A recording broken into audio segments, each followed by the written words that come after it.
Bonjour et bienvenue sur Next Gen Manufacturing Nexus. Ici, on explore les idées qui façonnent vraiment l'avenir de l'industrie. Et aujourd'hui, on s'attaque à une quête, une véritable obsession qui traverse tous les secteurs, que ce soit la production manufacturière ou le développement de logiciels. C'est la quête de la qualité parfaite. Alors, la question du jour, qu'est-ce qu'une usine Toyota, un labo de recherche et un studio de jeux vidéo peuvent bien avoir en commun?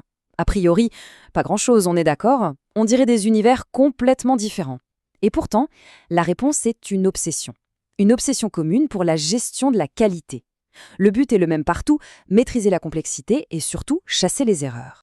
Voilà notre programme. On va d'abord voir ce que coûte vraiment un échec.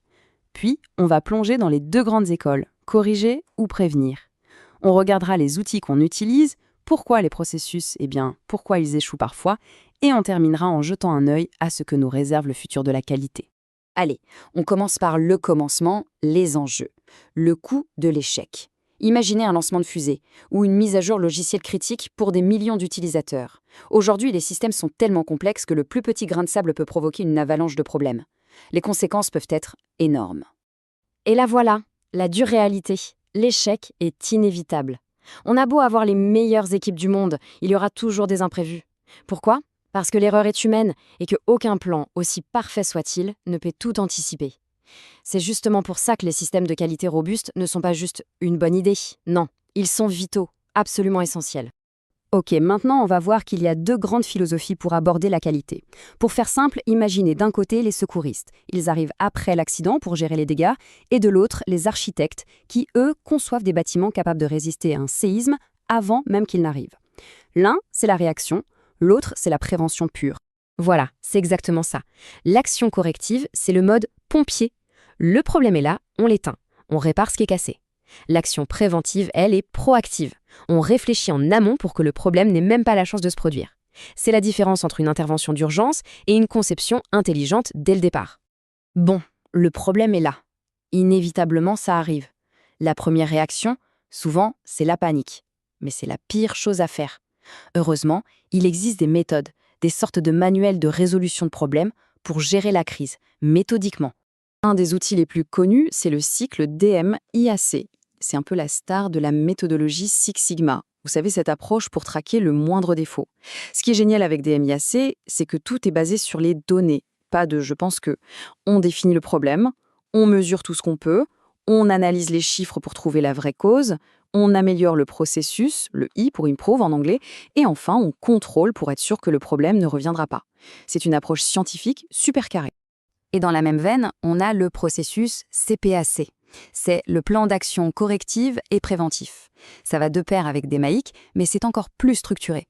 C'est même obligatoire dans des secteurs super critiques comme l'industrie pharmaceutique ou l'aérospatiale. Là, l'idée, c'est vraiment de creuser, jusqu'à trouver la cause racine du problème. Pas juste le symptôme, la vraie source, pour l'éradiquer une bonne fois pour toutes. Ok, on a vu comment réagir.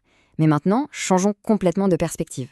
Et si, au lieu de devenir les champions du monde de la réparation de bugs, on construisait des systèmes où les erreurs n'ont même pas la place d'exister?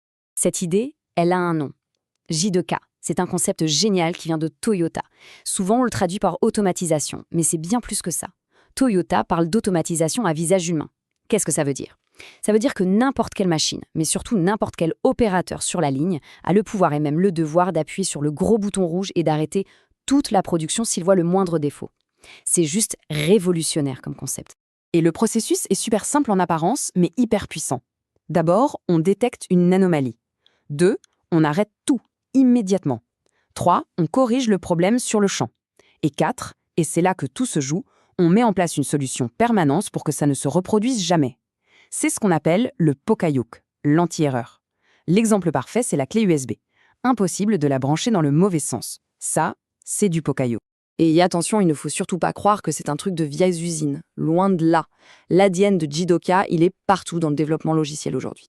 La revue de code où un collègue vérifie le travail, c'est du J2K. La programmation en binôme, à deux sur le même écran, du J2K. Les outils qui analysent le code automatiquement ou la méthode qui consiste à écrire les tests avant le code, c'est toujours le même principe. Arrêter le défaut au plus tôt. Bon, Sur le papier, tout ça, c'est magnifique. Des processus parfaits, des méthodes infaillibles. Mais voilà, il y a le monde réel. Et dans le monde réel, il y a un obstacle de taille. Nous, la nature humaine. J'adore cette citation d'un ingénieur sur Reddit. Elle est un peu cash, mais tellement vraie. Le retour d'expérience, c'est le livre de coloriage pour les tout-petits du management. Le seul problème, c'est que ce livre n'est jamais imprimé. C'est brutal, non ? Mais ça résume parfaitement la frustration de beaucoup de monde.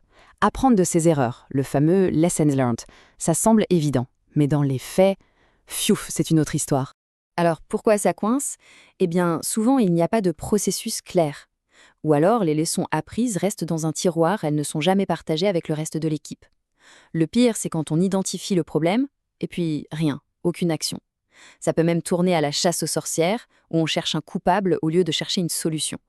Et bien sûr, il y a la direction qui voit ça comme une perte de temps, quelque chose qui ne rapporte rien. Alors, on fait quoi ? Comment on sort de là ? La réponse, elle est à la croisée des chemins. D'un côté, la culture, de l'autre, la technologie. Commençons par la culture. Et là, il y a un concept clé, le post-mortem sans blâme. C'est une idée qui vient des géants de la tech, et ça change tout. La question n'est plus qui a fait la boulette, la question devient comment notre système a-t-il pu laisser passer cette erreur ? Vous voyez la différence ? On ne cherche plus un coupable, on cherche la faille dans le système. Ça crée un climat de confiance où on peut vraiment aller au fond des choses sans avoir peur de se faire taper sur les doigts. L'autre pièce du puzzle, c'est la technologie. Et là, accrochez-vous, on passe à un autre niveau. On ne parle même plus de prévention, on parle de prédiction. L'intelligence artificielle, ce n'est plus de la science-fiction. Aujourd'hui, on a des IA qui analysent le code en temps réel et qui prédisent, avec une précision bluffante, si une modification va créer un bug ou non. Regardez-moi ce chiffre, 71%. C'est la précision d'un système d'IA Supernova utilisé dans l'industrie du jeu vidéo AAA, une industrie ultra complexe. 71% de précision pour prédire qu'un bout de code va générer un bug. Réfléchissez-y une seconde, c'est comme avoir une boule de cristal pour le développement, c'est un changement de paradigme total. Et l'impact concret, le voilà, 55%. C'est la réduction du temps de test obtenu par un grand studio de jeux vidéo grâce à cette approche.